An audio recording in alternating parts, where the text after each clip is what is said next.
get a chance to talk about Kyrie Irving. I apologize. I took a few days off. Y'all know I don't do that often, but I did take a few days off for my Christmas/Thanksgiving break. Yeah, you heard me correctly. I don't get a Christmas break, but I took off for Thanksgiving. I say 3 or 4 days, and I'm good. I'm going through the rest of this year, so you're not going to get any more breaks from me for quite some time. We're going through the NBA season, 100%, no more breaks. But I wanted to get back to something that happened while I was on my Thanksgiving break. If you don't mind here, give me about 7-8 minutes. I'm at 35 seconds right now. Give me about 7-8 minutes on the clock here because I got some things to say. Kyrie Irving of the Brooklyn Nets. I don't know how much basketball you've been watching as of late. It's still pretty early in the season. But the Brooklyn Nets have been competing in pretty much every game they've been in, outside of a couple. But it's been under the leadership of Spencer Dinwiddie. Kyrie Irving has been out with a shoulder injury for pretty much the last 10 games or so. He's been out for quite some time now. And I've liked the Brooklyn Nets team that I've seen with Spencer running the offense.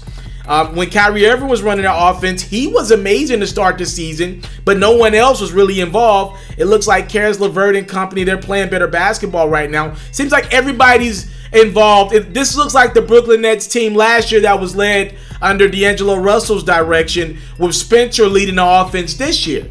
I'm looking around like, yo, this just looks like another team that's better off without Kyrie Irving.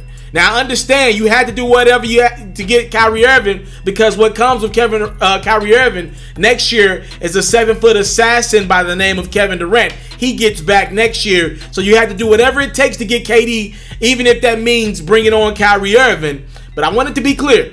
The Nets so far this season have played better basketball with Spencer running a 1 than Kyrie Irving running a 1. I just want to put that out there. Again, Kyrie Irving, one of the top scorers in the NBA thus far this season when he plays. He has been spectacular, but from a team standpoint, the Nets have looked better with Spencer being the 1, not Kyrie. Now, that leads me into this next point. With Kyrie Irving missing big-time games for the NBA, he's missed against the New York Knicks. Obviously, he chose to pick the Nets over the Knicks, so there's a storyline element there. Kyrie didn't play against the Knicks. Kyrie Irving then missed the next night or so in Cleveland. He's only played against the Cleveland Cavaliers in Cleveland once since he decided to demand a trade away from the Cavaliers, and he ended up being in Boston. Speaking of Boston, he ended up playing Boston last Thursday, I believe Thursday, somewhere around there, Wednesday, Thursday, Friday. Excuse me here, I've been all over the place traveling this Thanksgiving holiday season. He didn't even show up to Boston as his Brooklyn Nets team took on his former team, the Celtics. Again, Kyrie Irving decided to join the Brooklyn Nets this summer in free agency. After at one point in time, Kyrie Irving did tell that that Boston Celtics crowd during a pep rally right before the season a year or so ago, I'll stay in Boston if you guys have me. I want to re-sign here. Look, I don't even judge Kyrie Irving for going back on his word. It's life. He's a businessman. He's a human being. It happens. I don't judge Kyrie Irving for leaving Boston, even though he told those people at the pep rally that he was staying in Boston. I don't judge him for that. Would I have done it? Probably not. But he was in the moment. The emotions was running high. It happens. I'm not criticizing Kyrie for that. I don't like the lies from Kyrie Irving. I don't like the lies. Like, going into this season, I remember Kyrie Irving's first presser with the Brooklyn Nets. He blamed his grandpa passing on a lot of the frustration that happened with the Celtics. I'm not saying that didn't take any part in it, but from what I seen with the Celtics last year, they didn't want to play with you. Those dudes, they maybe liked you personally, Kyrie, but when you're on the court with those guys, y'all sucked as a team last year. That's why the Bucks got y'all out of the playoffs. Now, with that Boston Celtics crowd booing Kyrie Irving with Brooklyn in town and him nowhere to be found, it got Kyrie Irving all up in his feelings. And I do believe this brother deals with depression. And let me make myself clear for any basketball fan out there watching. If Kyrie Irving is dealing with depression, I am not rooting against this young man when I say this. I think he needs to take time away from the game of basketball and go get the help he needs. Seriously. But if he claims he's okay and he's just mad at fans, this dude has a serious problem. I want to read to you guys what Kyrie Irving said. I got my phone right here in my hand. Here's what Kyrie Irving he actually posted this on his Instagram account after the Boston crowd booed Kyrie and was like, "Where's Kyrie?" Because he no-showed to that Nets at Celtics game. He said, "It happens all the time, and tonight just shows how sports and entertainment will always be ignorant and obtrusive. It's one big show that means very, very little in the real world that most people live in, because there are actually things that matter going on within it. Like figuring out a life that means more to you than a damn ball going into a hoop, or learning how to grow up being a fish in a bowl, in a fish bowl of a society based on your popularity level as a person, or even dealing with becoming a leader of your family after someone's passing and not knowing how to deal with life after it happens. But this game of sports entertainment matters more than someone's mental health and well-being, right? Or the real life things that happen to people every day, but they still have to perform for the NBA and its fans, right? It's all about doing it for the fans and organization that love you so much. Think again, it's a game, and it's promoted as a fandom experience for ticket buyers and viewers at home, while defacing who people truly are as people, then spat out all over these media networks as valuable food for thought, while they actually believe that their opinions hold weight to real cultural leaders that speak and act for change. One big gimmick with some smoke and mirrors. I'll always be the one that takes the stand and speaks on the truth every time, though. A purposeful and spiritual-led life will always be bigger and more meaningful than any sports arena or any entertainment space. This game isn't meant to be controlled and showed as a drama. It's meant to show the love. Love for the art is the only damn thing that keeps the purest people in the giant sports and entertainment circus. Don't fall for the game that's played in front of you as entertainment. It'll never be as serious as dealing with, and he capitalized the word life in big letters. I believe that's about 325 words in the one Instagram post on his story. He posted a lot. I mean, he went off. This was a very well contrived post. Like, he did some things on this IG post. Look, so much to get to. I told you guys I would need about 7 to 8 minutes. I'm at the 7 to 8 minute marker right now. I hope you're enjoying yourself watching this video. I'm sorry, I'm going to need about double that time. I'm about to go in. If you're ready for a rant, yours truly, Mr.Taliaferro, about to go in because I'm pissed off. Let me tell y'all something. I'm in Atlanta right now, right? Let me tell y'all something. The Hawks are no good. The Atlanta Hawks are no good. Now, I actually picked the Hawks to make the playoffs this year. Bear with me. I'm getting to a bigger point here. But the Hawks are no good. Because the Atlanta Hawks have Trae Young, and they're somewhat entertaining, though, and they're one of the teams that we look at as rising, and because I live in a big-time market like Atlanta, tickets for an Atlanta Hawks game are still fairly high. I lived in Memphis my whole childhood. I'm from Memphis, Tennessee. Atlanta Hawks tickets, I would say average, are double than Memphis Grizzly tickets, right? Even if the Grizzlies are better from a record standpoint than the Hawks. Atlanta Hawks ticket, because of the market and everything, they're much more expensive.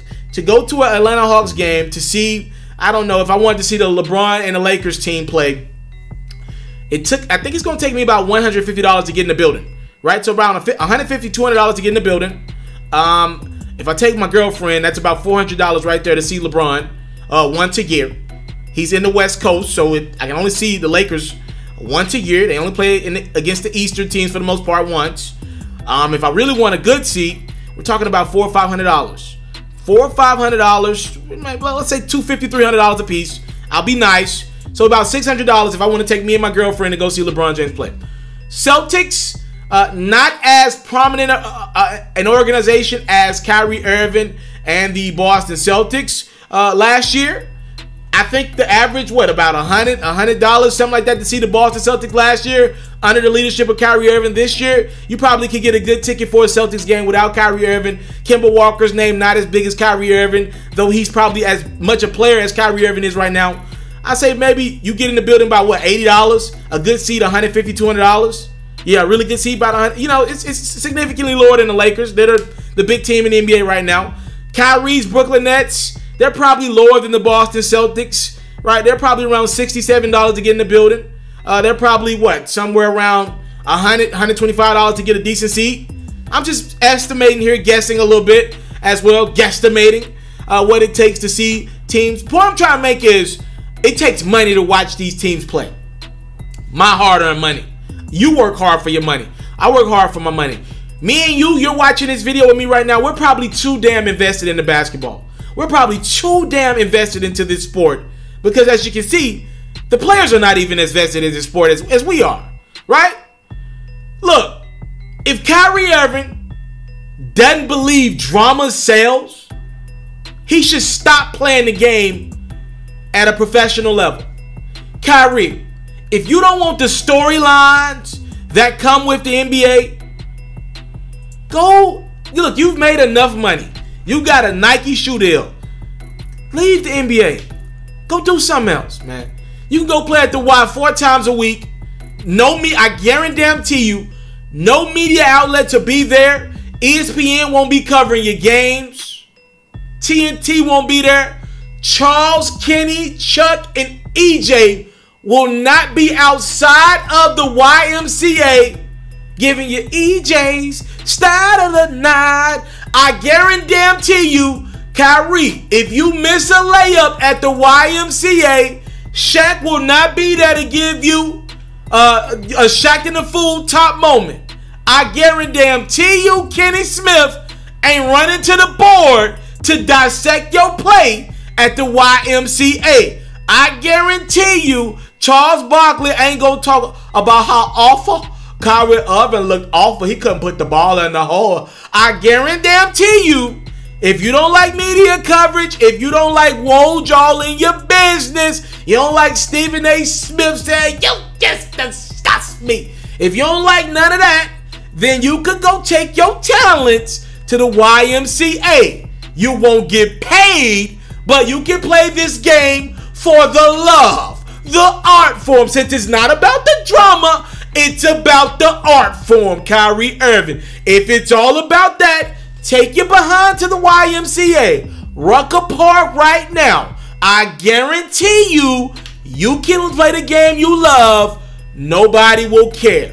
But it's not just about the art form. You said that in that post, Kyrie, and you a bold-faced lie. A bold-faced lie. If it was just about the art form, why the hell you taking $35 million from the Brooklyn Nets? If it's just about the art form, why the hell you one of Nike's top endorsers? It ain't about just the art form. You're branding your damn self. I see you in Nike commercials. You branding your damn self. On Christmas Day, you gonna have the new Kyrie Irving's on. You branding your damn self. You like the fact that you made the game-winning shot over Steph Curry in the NBA Finals. You wanted to trade out of Cleveland. You left Boston. You doing best for Kyrie Irving, and you don't expect the NBA to capitalize off these transactions? Hell, that's all the NBA's got right now is transactions. I'll do another video on this to talk about this and break this down more. But Adam Silver last week finalized a proposal that's going to go up for vote, I believe, this summer in regards to the NBA potentially switching their schedule up. One of the things that they're going to do is try to implement a mid-season tournament. This will start around the year 2022, 2023 that we're quickly approaching, it seems like. But I wasn't a big fan of the mid-season tournament, but I had to admit, Adam Silver's got to do something. NBA ratings over the last 2 years, listen to me, ladies and gentlemen, down 27%. If you just got on your phone, and check social media, House of Highlights, Sports Center, some of these big-time outlets that post highlights, you think the NBA was the most popular sport we got in this country. Far from the truth. NFL ratings are up this year. NBA ratings are dramatically down. LeBron James no longer in Cleveland, meaning we can't put him on that TNT doubleheader. We can't, and then obviously with LeBron and Kawhi in the same building, for the most part, the Clippers and the Lakers, trust me, I watch every game. They don't really even play on the same night. You can't have the Clippers and Lakers in the same, you know what I mean? Like, think about it from an NBA scheduling standpoint, just to break this down to you.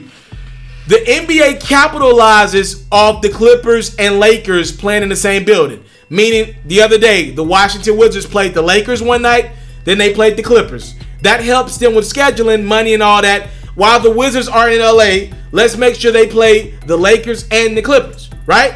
Well, that means the Lakers and the Clippers are going to be they're going to be in LA at the same time, right? But they can't play. Obviously, they can't play in the building on the same day unless it's a Saturday or Sunday, and maybe the Clippers or Lakers take the 1 o'clock or 3 o'clock slot, because then you got to get the building ready for that night game, right? So if they're going to do that with the Lakers and Clippers playing on the same day, it's got to be a weekend day. So for the most part, that means that the Clippers and Lakers can't play on the same day if they're in LA together, right? So, I mean, pretty much with that being said, you can only have, for TNT and ESPN, these big networks that own rights to the NBA, they only have one premier game each Thursday. You probably most likely either got the Lakers or the Clippers on one Thursday. What does that mean? That means that Eastern Conference game at 8 o'clock, 7 o'clock, the ratings are poor. Nope. All due respect to Giannis Antetokounmpo, love him. He ain't drawing ratings. James Harden, a semi-draw. The Rockets, Russell Westbrook, they're a decent draw. But outside of that, with the Warriors, the Warriors they're a late game, but they're bad anyway. There are not a lot of draws. The Pelicans got some TV games, but no Zion. Not a draw right now. Look around. What's the NBA 7 o'clock, 8 o'clock draw? What's their Eastern Conference, or maybe even a Texas team that plays at 7 or 8? What's the draw right now? What's the draw? There is no draw right now. NBA ratings are down. Adam Silver has to do something. He's thinking about implementing a midseason tournament. I don't like it. I don't love it. But I understand he's got to do something. Kyrie. See, I done ventured all the way out because Kyrie done pissed me off so damn much. Kyrie, fam, the game y'all playing's not great enough for people just to be in love with the art form. If you want me to be real, y'all don't have storylines. Keep it a step with you. LeBron James has been holding that damn league down for the last half decade, maybe even almost close to a decade, since Kobe gave it up to LeBron. Yeah, you think Tim Duncan had the league in great hands? No, it's been pretty much Michael Jordan. Somewhere along in there, you got AI mixed with Shaq, mixed with Kobe, and then it went from Kobe to LeBron. That's been the sequence pretty much. Now, there have been the Boston Celtics Big Three meshed in there. There have been a really good Detroit Pistons team mixed in there. Obviously, Steph Curry, Kevin Durant, the Golden State Warriors of yesterday mixed in there. But for the most part, there's been about 4 or 5 guys holding the league down. So, you guys ain't selling tickets. Nobody wants to watch y'all games. The product y'all putting out, if you want us to be in love with the art form, it's not good enough. Meaning, if ratings tanking, that means the NBA is going to have to restructure their deals with ESPN and Turner, which means they'll have less money to spend on y'all contracts. Some got to give. The answer can't just be NBA ratings tank because everybody would rather just watch House of Highlights night in, night out, and you guys still make $35 million, $40 million, $50 million a year. That ain't the solution. You think the Washington Wizards ain't mad right now? They're paying John Wall $45 million a year, and they suck right now. They're trying to fill season tickets up, and he's somewhere Dougie in Atlanta, Georgia somewhere. You don't think they pissed? Kyrie, you ain't even playing no more. The Nets are missing you and KD. They got all this hype about what they're gonna be in the future, but y'all ain't there. You ain't even showing up to games. You out your damn mind so much. Kyrie, if you're dealing with depression, bro, leave the game. Go get help, bro. You got money.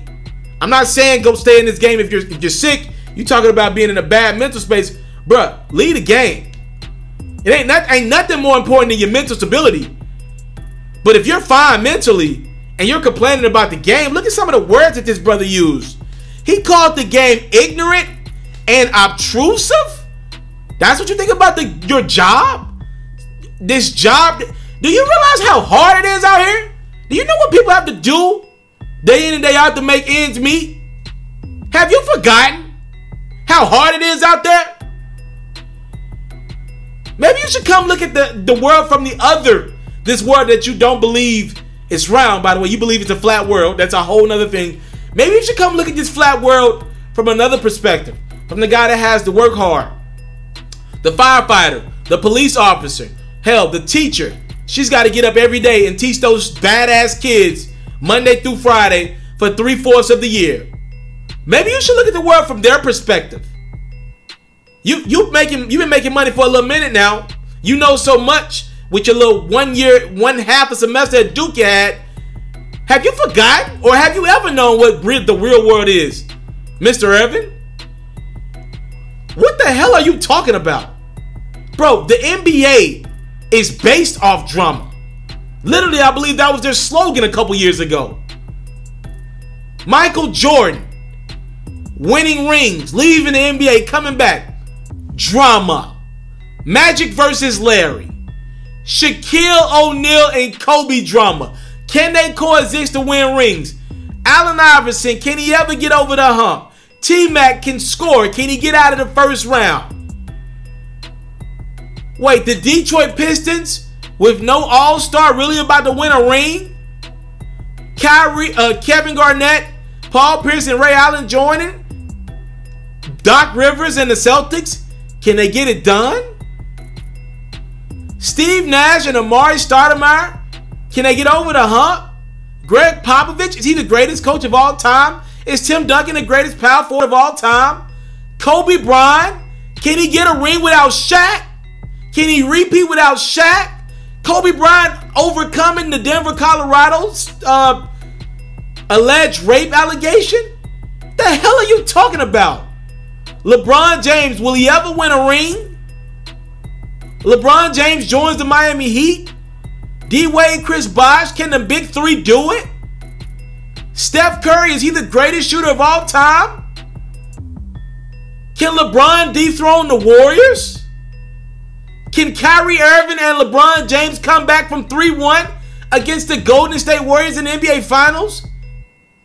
Kevin Durant joins the Warriors. Can anyone beat them? Will Kevin Durant win his first ring? What the hell are you talking about? The entire business model of the NBA is drama. All of it. And if you're claiming that that's wrong, and if that's obtrusive and ignorant, you need to go find another job, bro. You need to go somewhere else. Y'all, I'm looking around at you athletes a little funny nowadays. I'm sorry, y'all, but I come from nothing.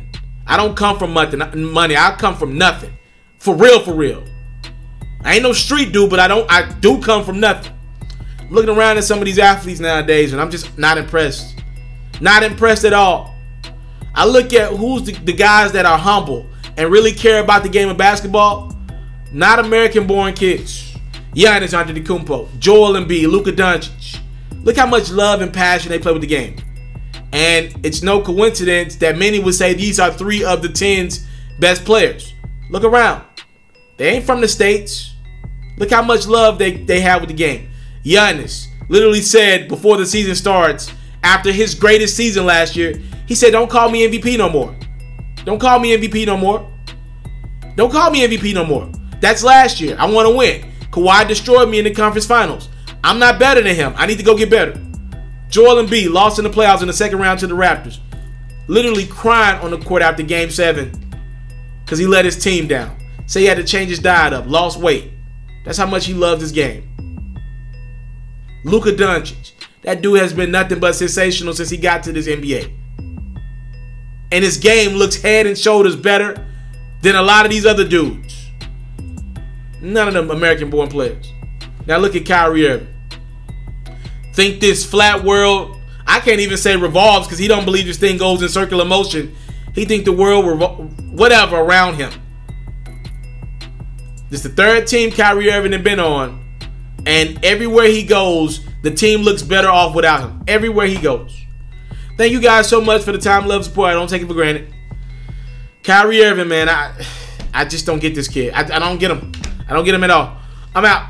You into sports, we got you. NFL news, I got you. NBA news, NBA highlights, NBA full coverage, feature stories, all that great stuff, I got you. We even got a little bit of Madden and 2K mixed in. Subscribe to this platform, and I got you. More quality content on the way. Subscribe.